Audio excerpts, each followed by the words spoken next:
The shooting down of a Malaysia Airlines passenger jet on July 17th thrust the conflict in eastern Ukraine onto the agenda of governments around the world.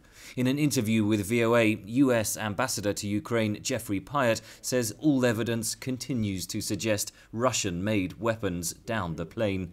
We have high confidence that Malaysian Flight 17 was brought down by an SA-11 missile fired from territory controlled by the separatists. We know that these missile systems have moved back into Russia. The only fact which we don't know at this point is who pressed the button. Moscow and the rebels deny involvement.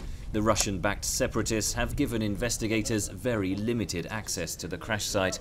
Ambassador Pyatt says just one phone call from President Putin would force the rebels to allow access. Critical to remember also that many of the leaders of the so-called Donetsk People's Republic are in fact Russian citizens. They're Russian passport holders.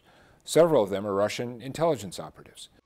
Russia continues to deny providing any material support for the separatists.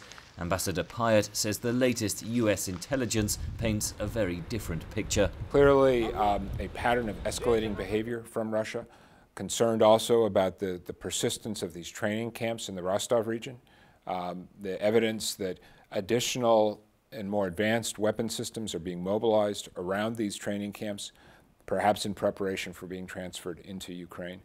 A recent report from Human Rights Watch warns of mounting civilian casualties caused by firing from both government and rebel forces. The US ambassador says so far the Ukrainian army has shown restraint.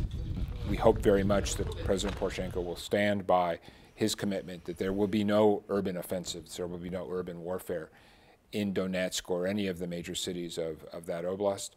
The United States has applied sanctions to key Russian individuals and businesses, including the financial, energy and defense sectors.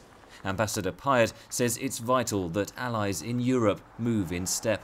Our sanctions have been effective up until this point, precisely because they've been coordinated closely with Europe, working to send a consistent and clear international message that Russia needs to respect the security order of Europe and that Russia needs to respect Ukraine's territorial integrity. Russia's Foreign Minister Sergei Lavrov said Russia was disappointed by the sanctions, but says it will not retaliate or, as he put it, fall into hysterics. Henry Ridgwell for VOA News, Kyiv.